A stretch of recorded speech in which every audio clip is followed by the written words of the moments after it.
Hey everybody, welcome back to Wrestling Rants and Reviews. Big Mike here for another day in wrestling history for July the 4th. And that being July the 4th, happy Independence Day and happy 4th of July to all of my American subscribers and viewers.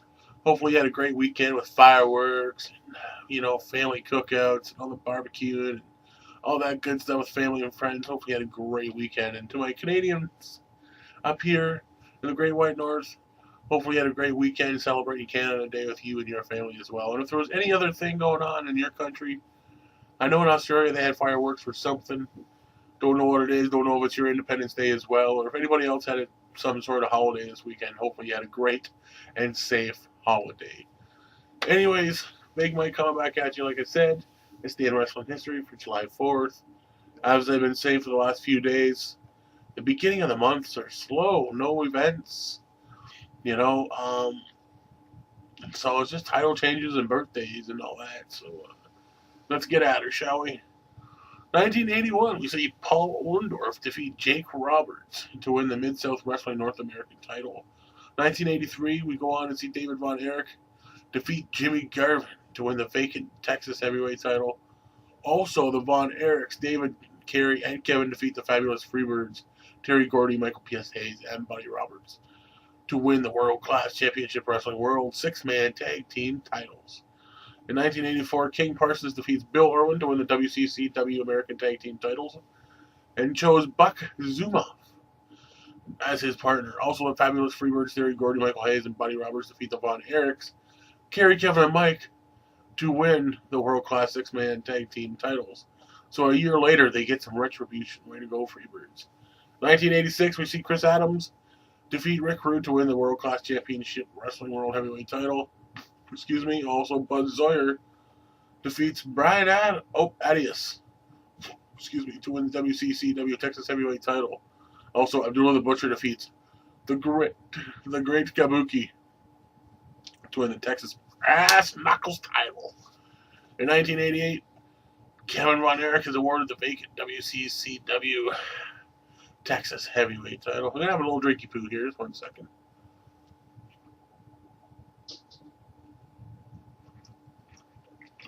I love it. Anyways, 2000. Oh, excuse me. See what that Coke Zero does to you first thing in the morning? I'm sorry about that, little piggy. But anyways, in 2000 on SmackDown, Val Venus defeats Rikishi to win the WWF Intercontinental title. 2006, The Big Show defeats RVD in an Extreme Rules match to win the ECW World title. And in 2010, Taiyo Kiya and Akebono defeats Suwama and Ryota Hama to win the vacant All Japan Pro Wrestling Unified World Tag Team titles. Birthday for this day in wrestling history. We got 2 birthdays, and they both turned 51. What a coincidence.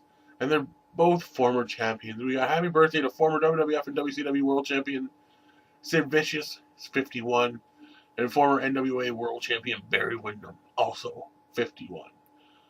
And happy birthday to you out there in the YWC and the YouTube land. If it's your birthday, hopefully you're having a great day, and hopefully you have a great year to come.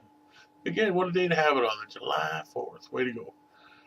But we do have a little bit of a sad note on this day. On this day in 1988, the wrestling world lost former WWF and AWA Tag Team Champion, adorable Adrian Adonis. He was just 33. Adonis had a minivan accident where the driver and fellow wrestler Mike Kelly allegedly swerved to avoid a moose and crashed into a lake. And Mike survived, but his twin brother Pat and Dave Wildman McKigney also died in the accident. So our condolences to those 3 that had passed away on this day back in 1988. I remember hearing this as a child, in 1988. This was my 4th year into watching wrestling. And I remember Adrian Adonis.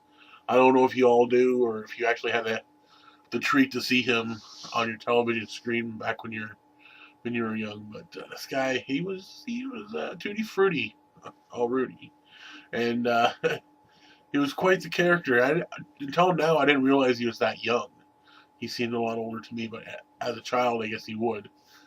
But I remember the story going around as a child I could be wrong, but I don't know. And the story I heard, obviously I'm wrong, I think, unless uh, Mike Kelly and Pat are the big hunk of fudge brothers.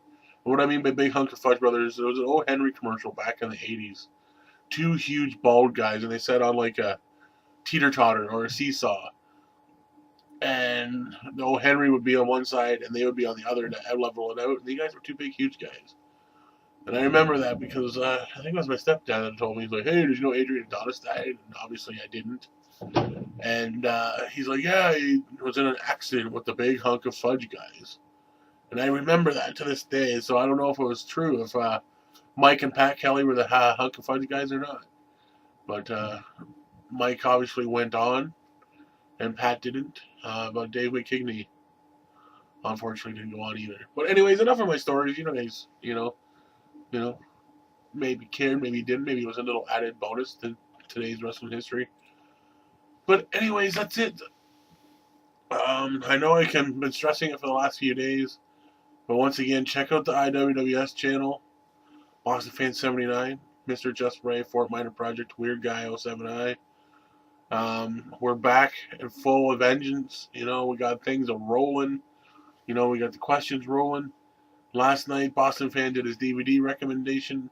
We got people recruiting. We're trying to recruit people. So go back to yesterday's video, see the recruitment video, see and just subscribe. Check out the IWS because if you can subscribe to me, man, the other guys are a treat as well. So I'll be sure to check those guys out. That's for sure. But anyways, I'm Big Mike, and I'm out, and I'll catch you on the flip side.